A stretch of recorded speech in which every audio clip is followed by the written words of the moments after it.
अस्सलाम वालेकुम एवरीवन। पिछले दिनों मैंने एक ट्विटर मोनेटाइजेशन के हवाले से वीडियो बनाई थी, जिसमें मेरी आवाज़ भी काफ़ी कम आ रही थी, जिसका काफ़ी दोस्तों ने शिकवा भी किया, जिस वजह से मुझे आज ये ट्विटर मोनेटाइजेशन के लिए जो वीडियो है ये दोबारा बनानी पड़ रही है।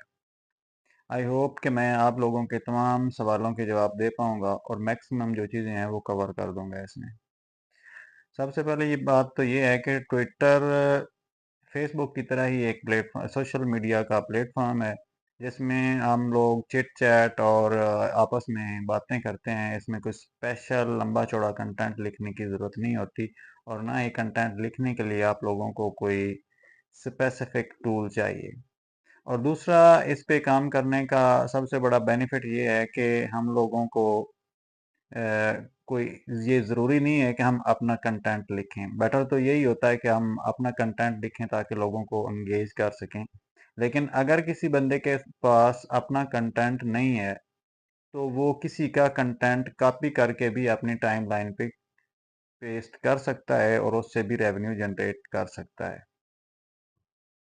और अगर हम बात करें कि कंटेंट किस तरह का होना चाहिए, तो इसमें आप वीडियो भी डाल सकते हैं, कोई ऑडियो भी डाल सकते हैं, कोई इमेज भी डाल सकते हैं और वैसे 2-4 लाइन्स भी लिख सकते हैं।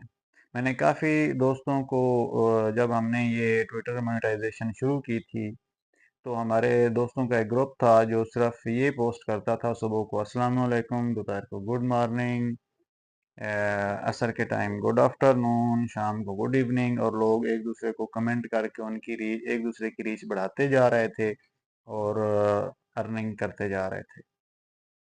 अब अगर हम इसकी रिक्वायरमेंट की बात करें तो सबसे पहली बात तो ये है कि हमें एक ट्विटर का अकाउंट चाहिए और बेटर ये है कि हमारा अकाउंट जितना पुराना होगा उतना ही अच्छा है, क्योंकि आजकल जो हम नए अकाउंट बनाते हैं तो उस वजह से उसकी रिस्ट्रिक्शंस में काफ़ी इजाफा हो जाता है और मोस्ट ऑफ द टाइम्स तो अकाउंट बनाते साथ ही बंद भी हो जाता है।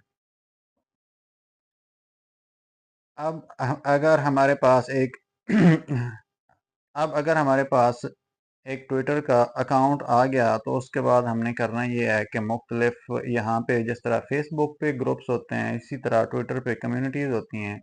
हमने उन कम्युनिटीज़ को ज्वाइन करना है, वहाँ पे लोग एक दूसरे को फॉलो कर रहे होते हैं और आपने मिनिमम 500 फॉलोअर्स गेन करने हैं। लोग 500 फॉलोअर्स 1 या 2 हफ्ते में, मैक्सिमम 1 हफ्ते में गेन कर लेते हैं।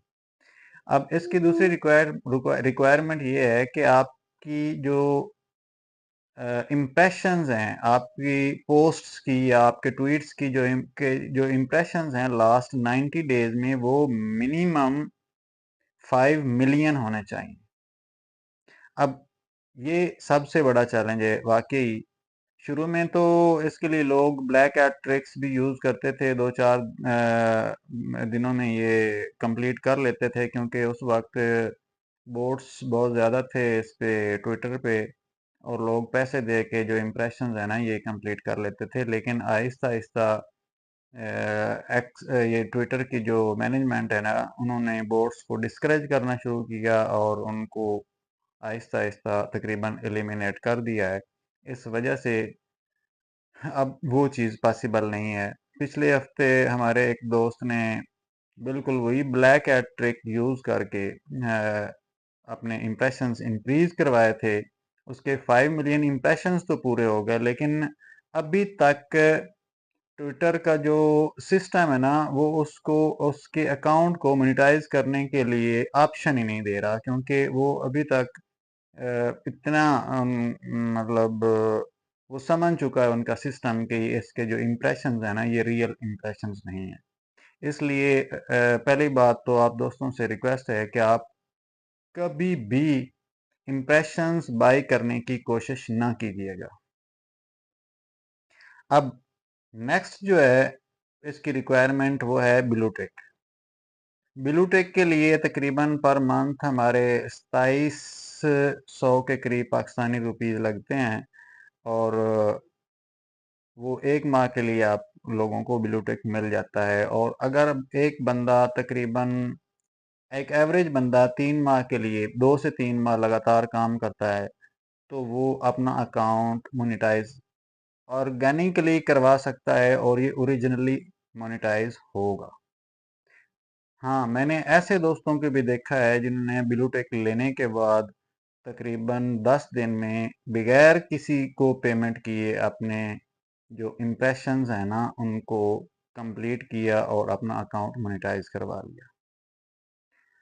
अब चौथी चीज़ जो इसमें सबसे बड़ा मसला हम पाकिस्तानी लोगों के लिए है वो ये है कि हमारा जो है ना हमारे पास स्ट्राइप अकाउंट चाहिए होगा पेमेंट प्रोसेसिंग के लिए जब जिसके थ्रू हमारे पास पेमेंट आएगी।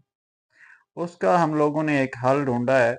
वो ये है कि हम सबसे पहले बनाते हैं पायनियर अकाउंट और पायनियर अकाउंट से हम पायनियर को रिक्वेस्ट करके अपना जो हमारा है यूएई का बैंक अकाउंट ले लेते हैं और फिर यूएई की डिटेल्स पे हम सिस्टम को ये बताते हैं कि हम यूएई के रहने वाले हैं क्योंकि हम वीपीएन बेसिकली यूज़ करते हैं इसका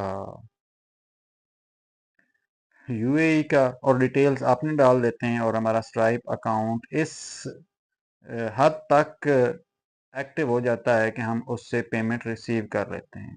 फिर जब स्ट्राइप अकाउंट हमारा एक्टिव हो जाता है तो उससे हमें पेमेंट आती है हमारे पायनियर अकाउंट में और पायनियर से हम जैज़ कैश या किसी भी बैंक अकाउंट में अपनी पेमेंट रिसीव कर लेते हैं।